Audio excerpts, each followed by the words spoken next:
Nós estamos gratos a Deus porque vamos conversar sobre a penúltima carta escrita por João e ditada pelo Mestre Jesus. Hoje é uma noite de promessas. Essa é uma carta, só tem duas cartas que não recebem nenhuma crítica.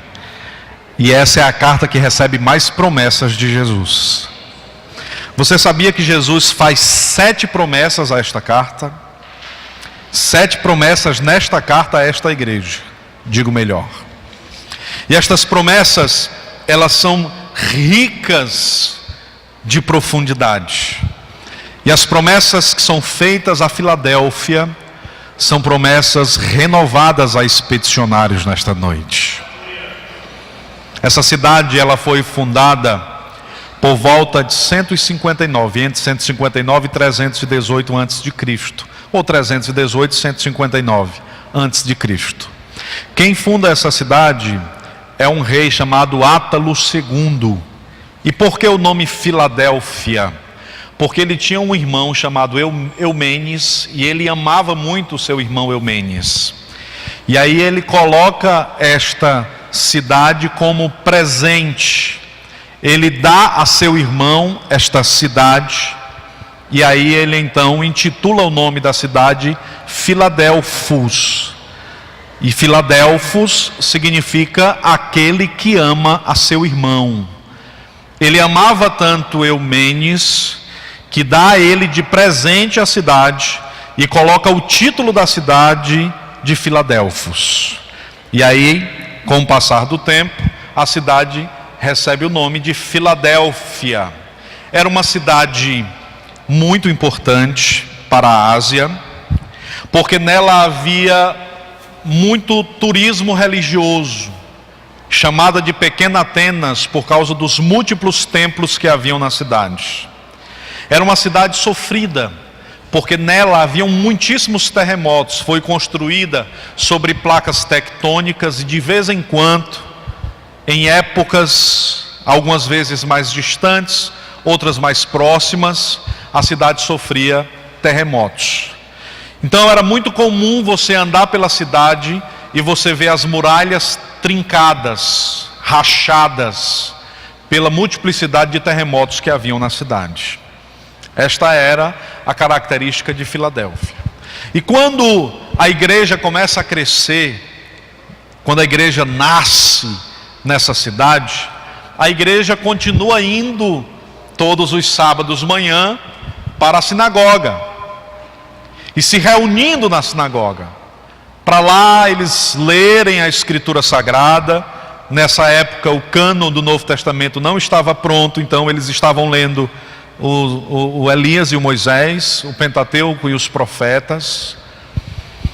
Só que em um dado momento, alguns judeus se reuniram e começaram a proibir a entrada da igreja nas sinagogas. E a igreja começou a sofrer muito essa situação, porque antes elas tinham um ambiente, a igreja tinha um ambiente para cultuar, para celebrar, para ouvir a palavra de Deus. Agora a igreja fora expulsa pelos judeus e não mais tinha acesso. Aí Jesus começa fazendo promessas lindas para essa igreja.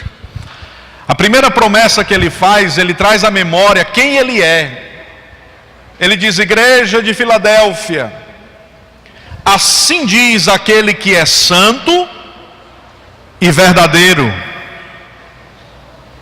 Santo e verdadeiro. Nós já aprendemos aqui, em doutrinas anteriores, que Deus possui atributos. Existem atributos que são incomunicáveis e atributos que são comunicáveis. Vou explicar melhor.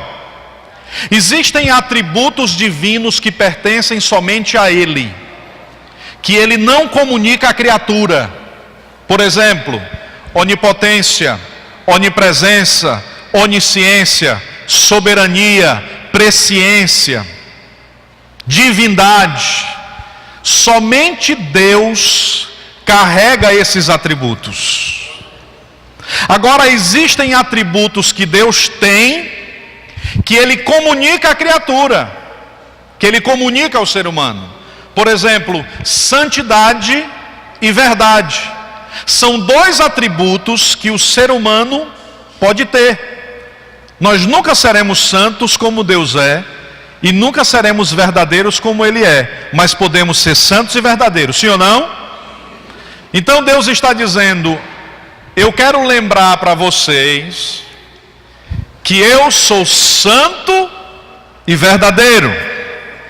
E aí Ele diz assim: não esqueçam disso, porque lembrar que eu sou santo e verdadeiro é o segredo para o que vem posteriormente. E aí Ele diz assim, ó: eu tenho a chave de Davi.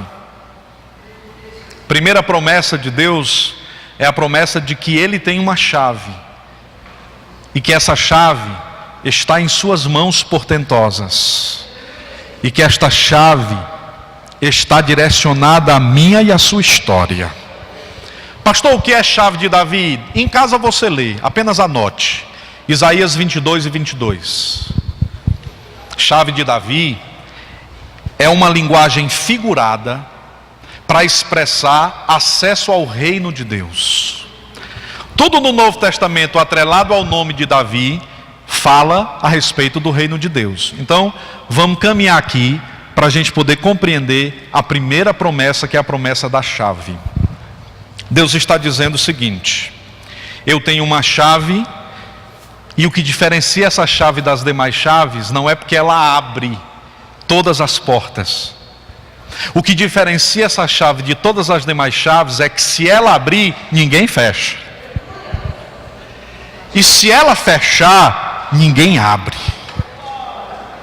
Olha que extraordinário. Agora essa chave, ela se move a partir de um segredo. E o segredo é santidade e verdade.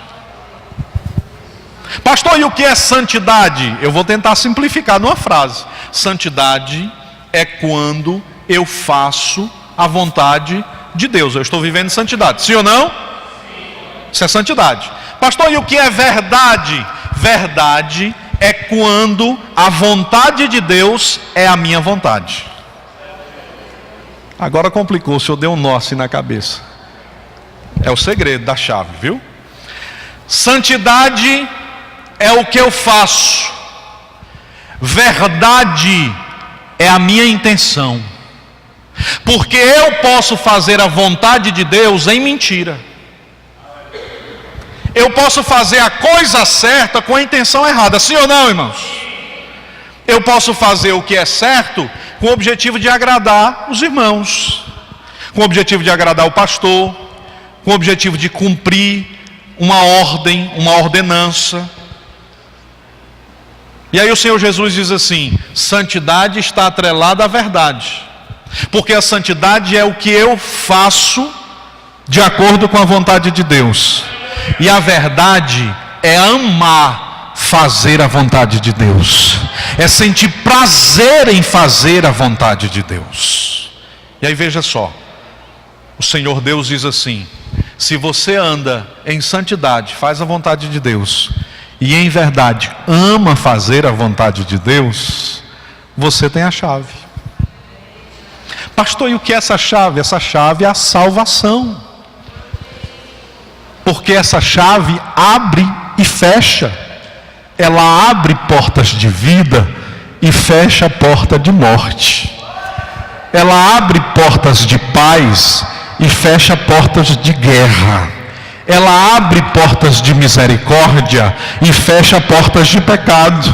Ela abre portas de perdão e fecha portas de ódio. Ela abre e fecha.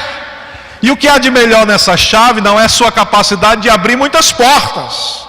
O que há de melhor nessa chave é que o seu movimento é definitivo.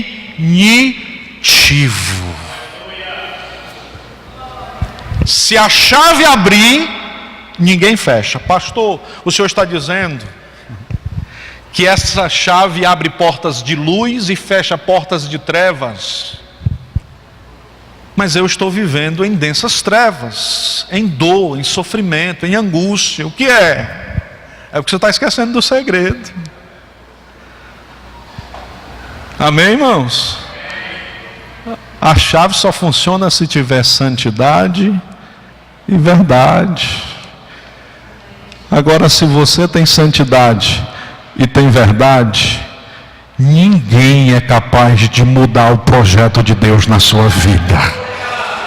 Nada é capaz de alterar a proposta que Deus assinou diante dos anjos na eternidade a respeito da tua história. Nada. Essa é uma perspectiva importante. Então, primeira promessa, uma chave. Diga comigo, chave. A Bíblia chama de chave de Davi. Segunda promessa é uma porta aberta. É bom demais, né? Porque, irmão, você tem uma porta diante de você, é uma bênção. Agora a porta aberta, você não tem nem trabalho para abrir.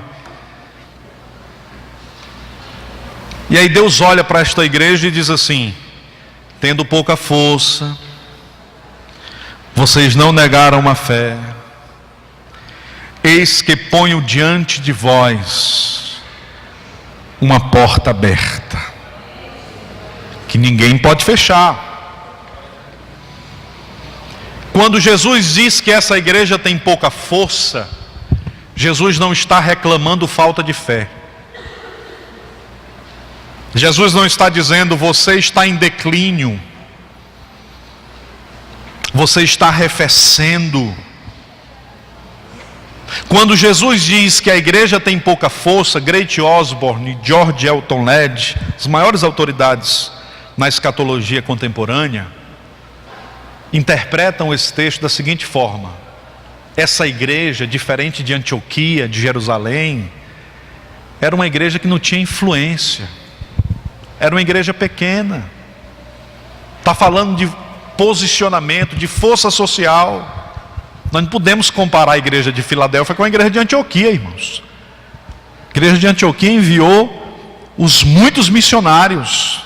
Nós não podemos comparar a igreja de Filadélfia com a igreja de Jerusalém, que era a igreja sustentada pelos apóstolos. Quando a Escritura diz que ela tem pouca força, está falando da baixa influência, ou da pouca influência que aquela igreja tinha. Mas mesmo tendo pouca influência, não tendo nome, não tendo status, não sendo conhecida e reconhecida, Jesus diz assim: você foi fiel. E aí é por isso que diante de ti eu coloco uma porta aberta. Oh, glória a Deus. A primeira promessa da chave tem um segredo, e o segredo é santidade e verdade. A segunda promessa da porta aberta tem outro segredo, e o segredo é fidelidade. Pastor, eu estou pensando em ir para a vigília dos 318 pastores, para Jesus abrir uma porta. Precisa não. Não vai ser 318 nem 5.000 pastores orando que vai se abrir a porta para você. Pastor, eu queria que o senhor ungisse a minha casa, fosse lá no quarto e ungisse, que eu estou sentindo que tem mal olhado lá no quarto. Pode derramar quilômetros e quilômetros de carreta de óleo na sua casa. Pastor, é porque eu queria fazer uma campanha de 32 dias. Meu irmão, deixa eu dizer uma coisa para você. Se você quiser ver porta aberta diante dos seus olhos, permaneça firme. Você pode não ser reconhecido, você pode não ser percebido. No seu trabalho você pode ser a pessoa que o seu chefe pensa que jamais vai prosperar. Mas se você permanecer fiel, o dono da tua vida e da tua história vai te abençoar. Permaneça firme, é a tua fidelidade que vai escancarar a porta de Deus na tua vida. É assim. E a gente não precisa pegar atalhos. Quem caminha na presença de Deus é fiel. E Deus soma cada ação de fidelidade. E as portas vão se abrindo.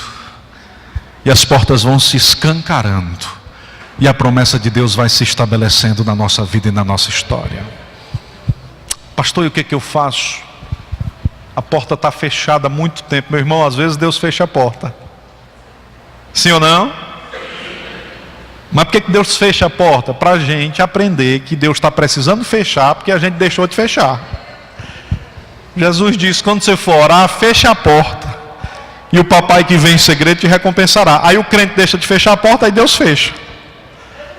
Estava bem pregado, ajustado, de repente fechou-se todas as portas. Meu irmão, é porque você deixou de fechar a porta da oração.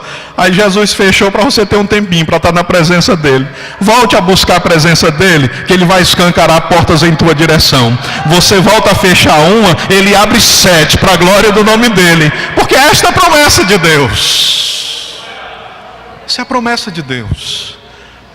Irmãos, a oração que Deus responde é a oração de alguém que procura ser fiel.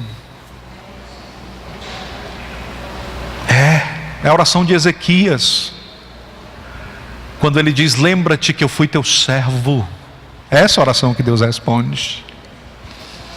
É quando você chega diante da presença de Deus e diz assim, Deus, eu estou marcado, eu falhei, mais uma vez eu estou aqui, sombras dominando a minha mente, o medo afetando o meu coração, o desespero se aproximando da minha alma, mas eu estou aqui. Eu não vou sair desse lugar enquanto o Senhor não me abençoar, enquanto a tua paz não invadir a minha alma, eu não largo esse anjo. Bendito seja o nome de Jesus. E nessa luta você sai alterado, e nessa luta você sai afetado positivamente, e a graça de Deus se estabelece na sua vida.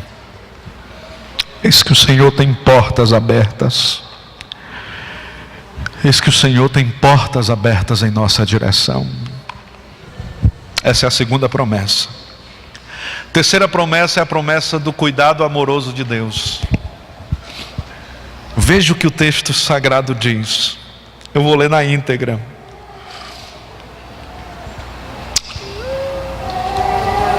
Deus olha para os judeus que eram falsos judeus e diz assim, versículo 9: eis que farei aos da sinagoga de Satanás, aos que se dizem judeus, mas não são. Versículo 9: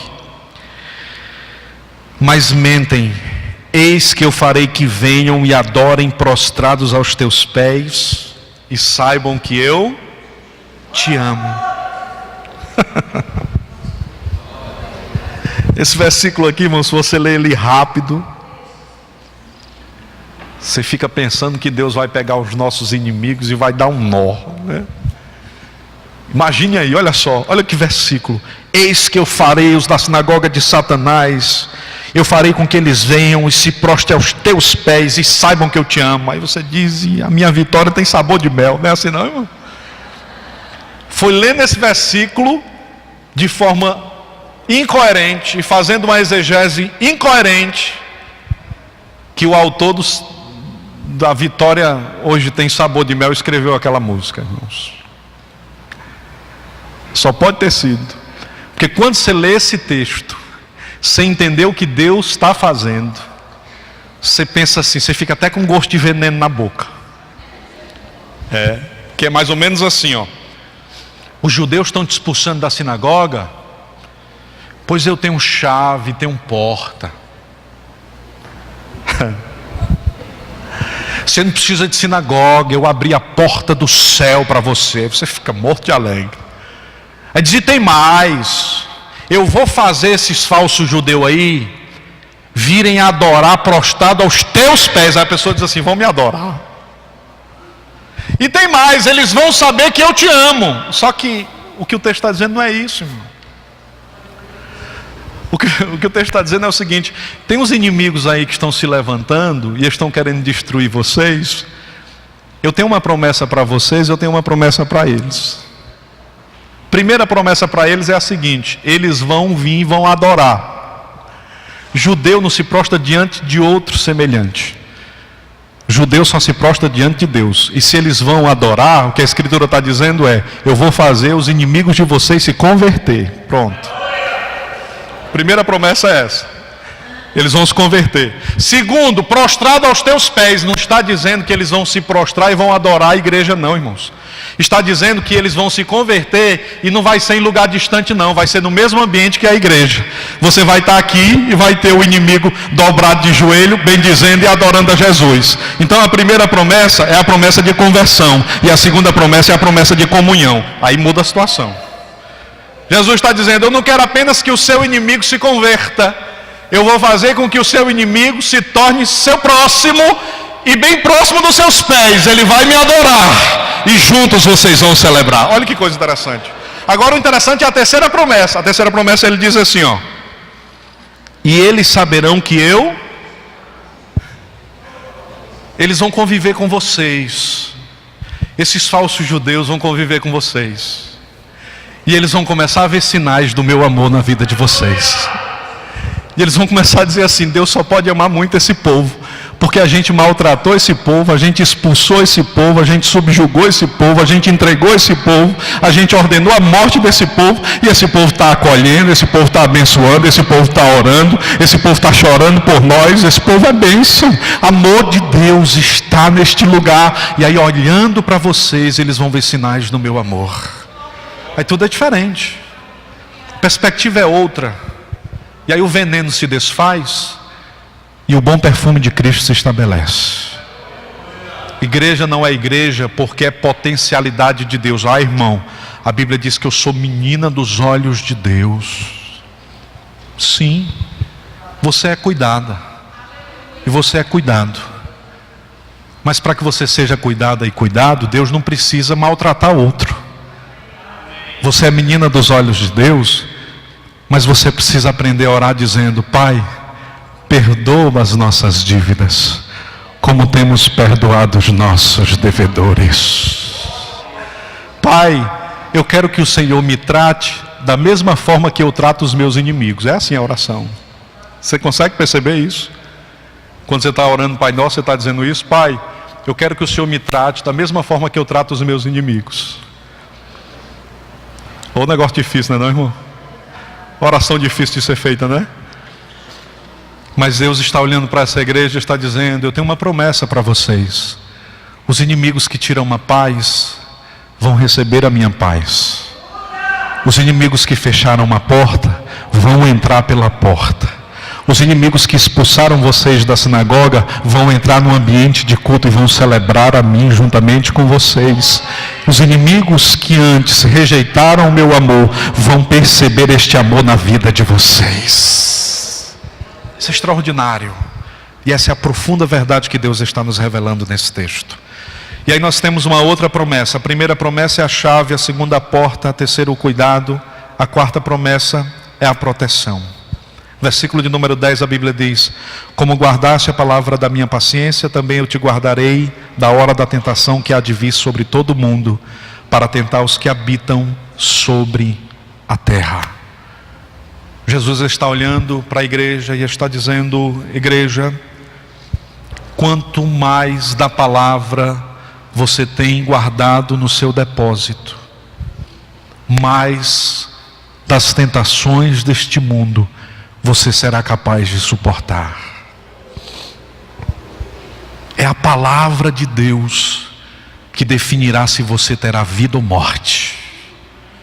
É a palavra de Deus e não é a palavra no livro, porque a escritura no livro, ela não terá efeito se esse livro não for lido pela nossa história e vivenciado pela nossa existência. A Bíblia será mais um livro se o que está registrado em letras garrafais não se tornarem verdade no nosso coração. Agora, quando olhamos para a Escritura, quando encarnamos a Escritura e quando buscamos a Deus viver a Escritura e em Deus viver a Escritura, Deus nos dá vida e paz. A promessa de Deus à igreja é que a igreja será protegida. C.S. Lewis disse algo extraordinário no seu livro Peso de Glória. Ele disse o seguinte: olhar para a Escritura é olhar para o sol.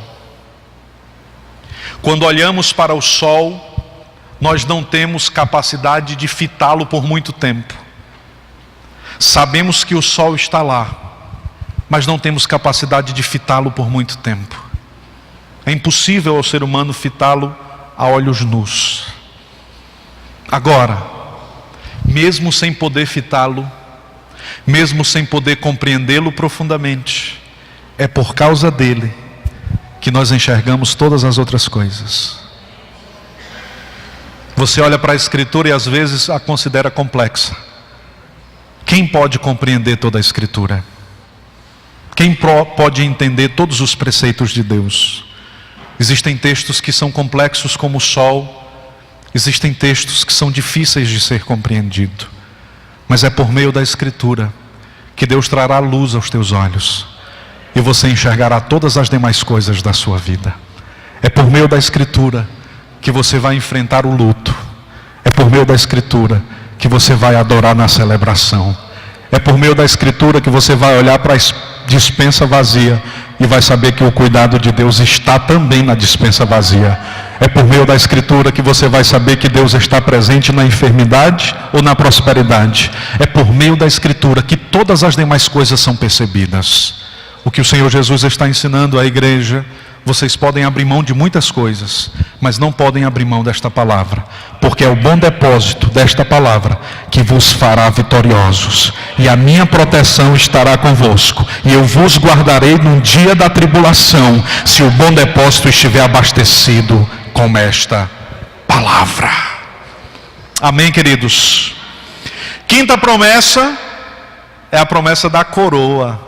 Olha que promessa linda, não é extraordinária? Olha só, o que o texto diz? Eis que venho sem demora, versículo 11. Guarda o que tens, para que ninguém tome a tua coroa.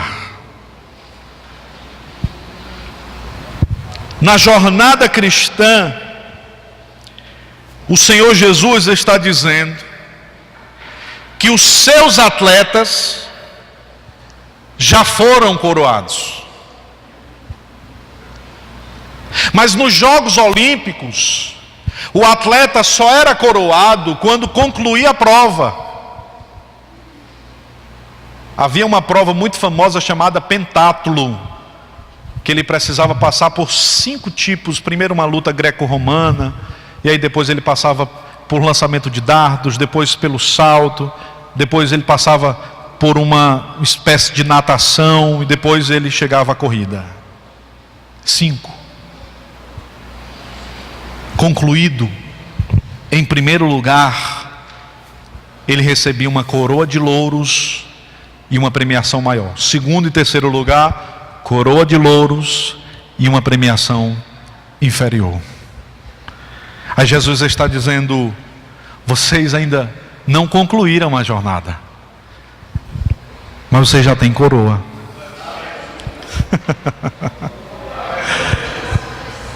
Porque o reino não é uma disputa de quem faz mais, de quem faz melhor, de quem chega primeiro.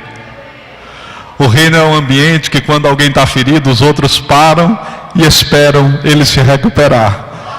O reino é um ambiente que quando alguém topa, tropeça e cai, os outros voltam e dizem assim: a gente vai passar a reta final juntos, porque mais importante que chegar primeiro é chegar unido, e todos de mão dadas vão cruzar a linha de chegada para a glória do nome do Cristo. Então essa é a primeira perspectiva que a gente precisa compreender. No reino de Deus, chegar junto, chegar em comunhão, é mais importante que chegar primeiro. Deus avalia muito mais as nossas relações do que a nossa performance. Deus está muito mais preocupado em saber como é que nós nos relacionamos do que saber como nós atuamos enquanto pessoa. Por isso o Senhor Jesus disse: vocês serão reconhecidos pela vossa capacidade de saltar barreiras, de destruir os outros. Não, vocês serão reconhecidos porque vocês vão se amar. Vocês serão reconhecidos porque a mesa de vocês vai ser uma mesa estendida ao diferente, ao ferido, ao abençoado, ao que está em prova. A mesa de vocês vai ser uma mesa com gente distinta. É por isso. E aí observe o texto: guarde o que tens, para que ninguém tome a tua coroa. Mas a coroa, ela é recompensa da jornada. E se Cristo diz que a coroa já está em nós e conosco, o profundo ensino que Jesus está trazendo à igreja, inicialmente de Filadélfia, e nesta noite a expedicionários, é que a nossa recompensa não está na chegada.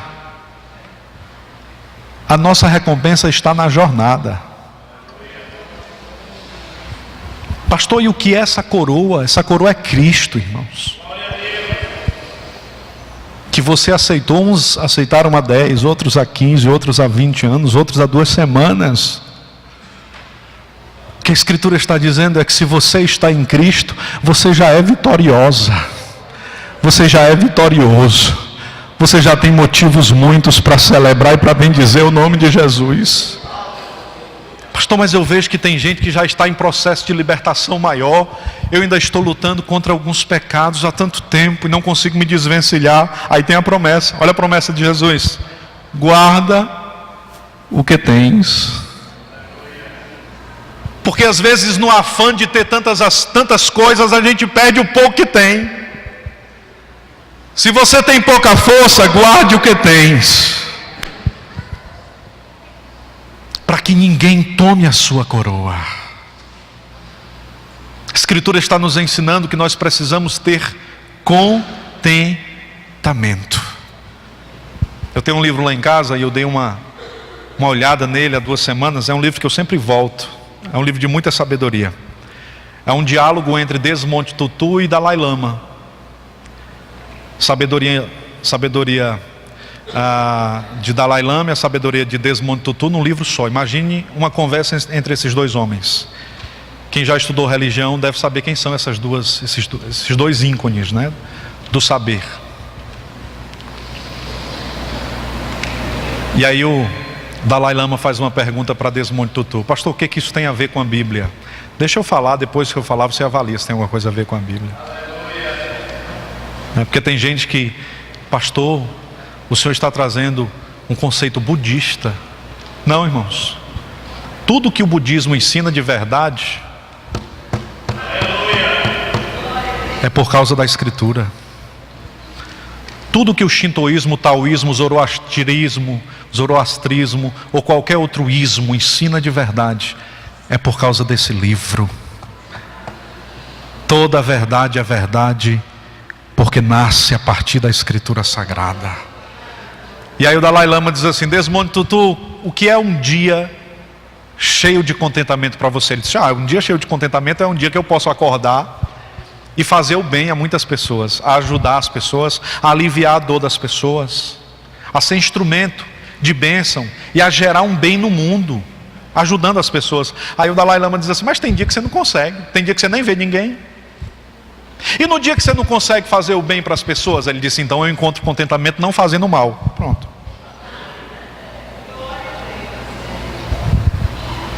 Porque a gente precisa aprender, irmão, é que se você não pode fazer o bem, deixe de ser ruim em nome de Jesus. Porque às vezes a pessoa não pode fazer o bem, mas quer atribular a vida do outro, irmão. Eu sei que aqui não tem não, é só nas outras igrejas. Não faça o mal. Não seja instrumento de morte. Não fale de alguém na ausência deste alguém. Não use os seus lábios para celebrar a Deus aqui na quinta e no domingo à noite, e os mesmos lábios para disseminar aquilo que você não sabe se é verdade. Seja instrumento de graça, seja instrumento de poder. Se você não pode ser instrumento de poder, silencie e espere o dia passar, celebrando e bendizendo a Deus, porque você será a bênção e você terá contentamento. Guarde o que você tem. Amém, irmãos? Guarde o que você tem, para que ninguém tome a sua coroa. Nós precisamos aprender isso. Nós precisamos compreender que tem um inimigo que está diuturnamente tentando retirar nossa coroa. A coroa nos foi dada pelo sacrifício perfeito do Cristo. E existe um inimigo querendo retirar. E se você acha que você tem pouca força, ele não se importa com você, é mentira. A sua vida e a sua eternidade é tão importante quanto a de qualquer outra pessoa que aqui está. Agora Deus pode transformar essa fagulha de força que você tem em energização de graça. e você pode ser renovada e renovado para a glória do nome de Jesus e sair daqui com força suficiente para caminhar mais uma semana. Dia após dia, na presença de Deus, vai preservando a coroa e o inimigo vai batendo em retirada, resistindo o diabo, e ele vai fugindo de vós, resistindo o leão que está ao derredor, porque existe o príncipe em nós, e é essa presença de Deus que nos dá graça diária para viver. Sexta promessa, estamos concluindo, vamos terminar mais cedo hoje. Sexta promessa, diga comigo, coluna no templo. Em Timóteo capítulo 3, primeira carta de Paulo a Timóteo 3:15, a Bíblia diz que a igreja ela é coluna e firmeza da fé. Coluna e firmeza da fé. Pastor, por que há uma promessa para esta igreja de que ela será coluna no templo de Deus? É óbvio que essa palavra é uma palavra figurada. É óbvio que no céu você não vai ficar lá com a mão levantada, segurando o teto do templo. Quando a Escritura diz, vocês no céu, e aqui a igreja já foi transportada para a realidade eterna, a promessa já saiu dessa dimensão humana, concreta, e já afetou a dimensão espiritual intangível. E a promessa é a seguinte: lá vocês serão colunas no templo de Deus. Mas por que coluna? Porque quem mora em Filadélfia, onde passa e ver colunas, as vê rachadas. Onde passa e vê construção, as vê destruídas. Porque durante toda a trajetória da cidade, foram incontáveis os terremotos na cidade. Nenhum deles conseguiam encontrar uma coluna consistente, se não tivesse sido construída há pouco tempo. Todas as colunas da cidade estavam necessariamente trincadas. Aí Deus faz uma promessa para a igreja. Deus diz assim: no céu, vocês terão o que vocês nunca tiveram aqui. No céu, vocês não serão abalados pelos terremotos que abalaram a vida de vocês aqui.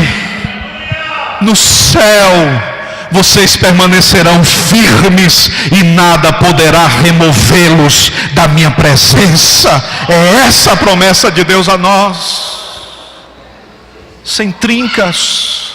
Aqui são trincas, terremotos e destruição. Lá é consistência, perfeição, perpetuidade, sempre e eternamente, na presença do Criador da vida. E aí vem a última promessa, mais bonita de todas. É a mais linda promessa. Deus promete o seguinte: primeiro,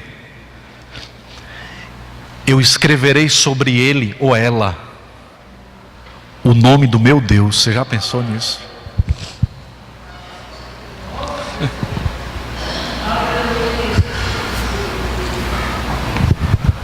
Você vai carregar o nome do Pai. Oh, bendito seja o nome de Jesus. Bendito seja Deus. Segundo, eu escreverei sobre ele e ela o nome da cidade do meu Deus, a Nova Jerusalém. Quem é aquele irmão ali? É o Davi de Jerusalém. É. Amém, irmãos?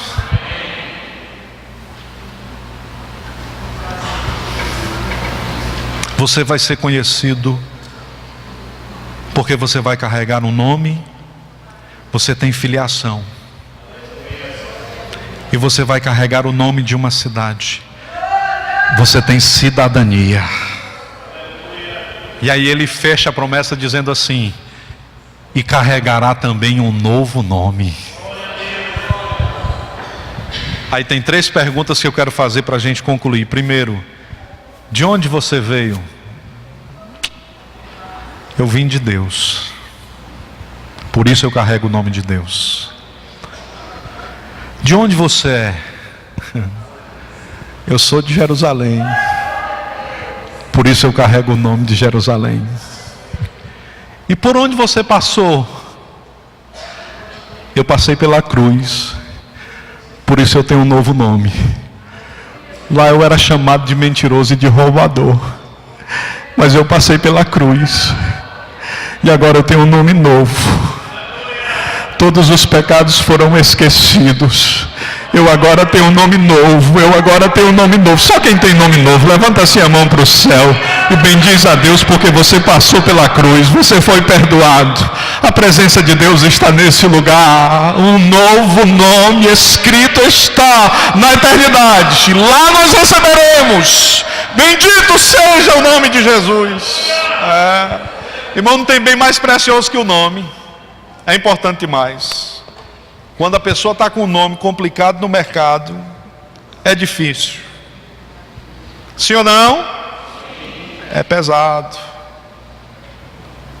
Você imagina você quando chegar no céu,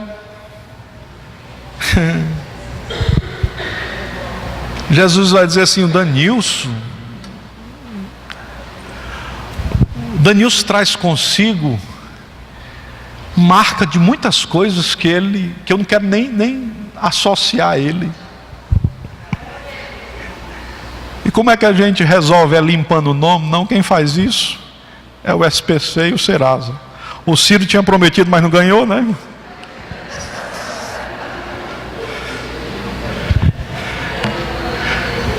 Ele não limpa seu nome. Ele rasga a cédula que era contra você e te dá um nome novo, oportunidade nova, vida nova. Isso é vida eterna. Isso é vida eterna. Isso é vida eterna. Amém, queridos? Eu espero que você tenha sido abençoado com esta palavra. Eu estou com a minha alma cheia de paz. Eu vou fazer uma oração nessa noite. E se você nessa noite deseja entregar a sua vida ao Senhor Jesus, hoje é a oportunidade. Pastor, eu estou precisando que essas promessas sejam firmadas no meu coração. Eu quero oração para que Deus fortaleça a minha fé e para que eu creia nessas promessas. Vem aqui à frente, eu quero orar por você. Nós já vamos terminar o culto. Nós vamos concluí-lo com a oração agora. Eu queria apresentar, irmãos, eu não o fiz no início, recebi o papelzinho depois. Antônia Marli Sobrinhos, Paulo Henrique, Micaele e Mirelle, onde estão? Amém, Deus os abençoe, viu? É um grande prazer e uma grande alegria. Se tem mais algum visitante entre nós, sintam-se abraçados e acolhidos. Nós vamos orar para que o Senhor possa renovar a nossa fé. Jesus se aproximou de um homem que disse: Senhor, vamos ficar de pé, igreja. Senhor, ajuda-me na minha pequena fé.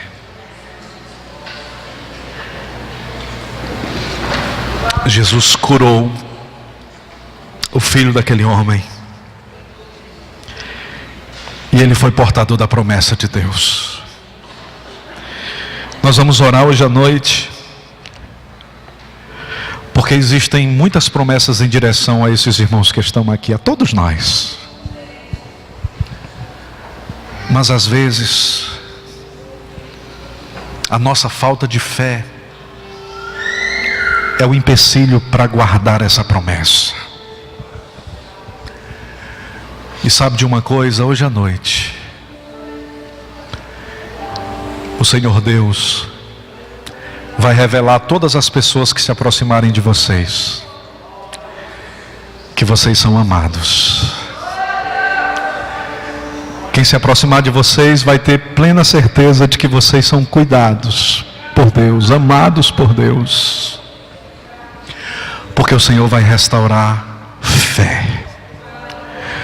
Porque o Senhor vai renovar esperanças.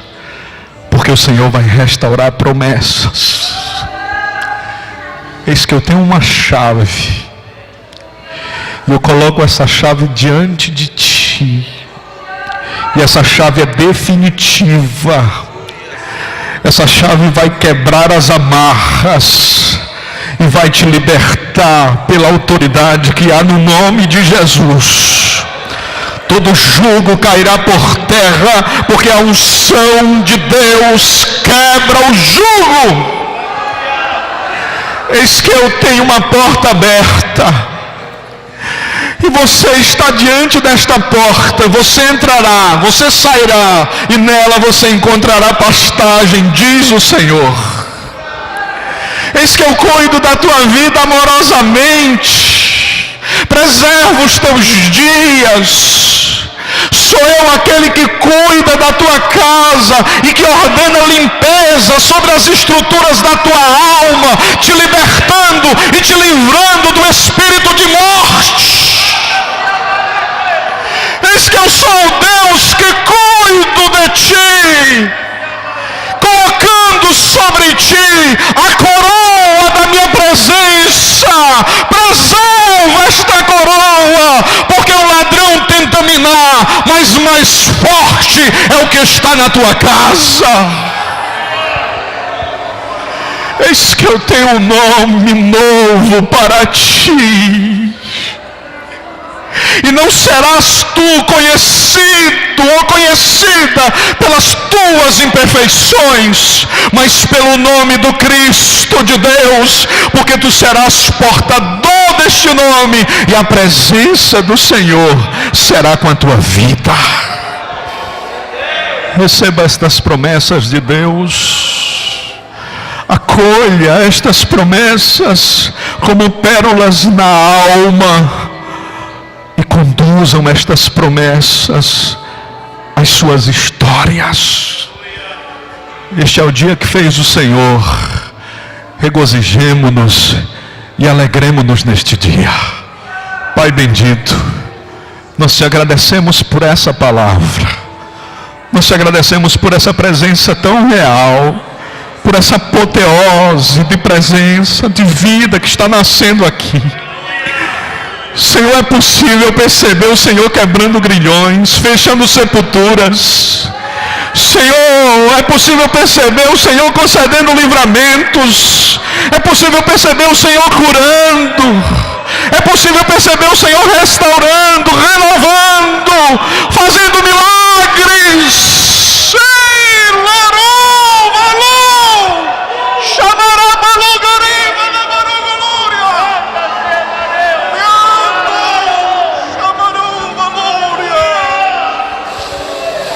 Deus, és bem-vindo neste lugar, és bem-vindo na nossa casa, és bem-vindo no nosso casamento, és bem-vindo na relação com os nossos filhos, és bem-vindo no nosso trabalho, és bem-vindo no trânsito, és bem-vindo enquanto a noite passa, és bem-vindo a todo instante. Permaneças com o teu povo, porque nós estamos vivendo em tempos tenebrosos. São muitos os terremotos e é muita feiura. Aos olhos espirituais, a nossa cidade está trincada, Pai. Mas o Senhor vai levantar uma coluna neste lugar, e as pessoas verão firmeza neste ambiente. Para a glória do teu nome, rogamos-te, em nome de Jesus. A graça de nosso Senhor e Salvador Jesus Cristo, o grande amor de Deus, o nosso Pai, a comunhão e as ternas consolações do Espírito de Deus repouse sobre toda a igreja. Quem tem fé, diga amém. Abrace o seu irmão em nome de Jesus.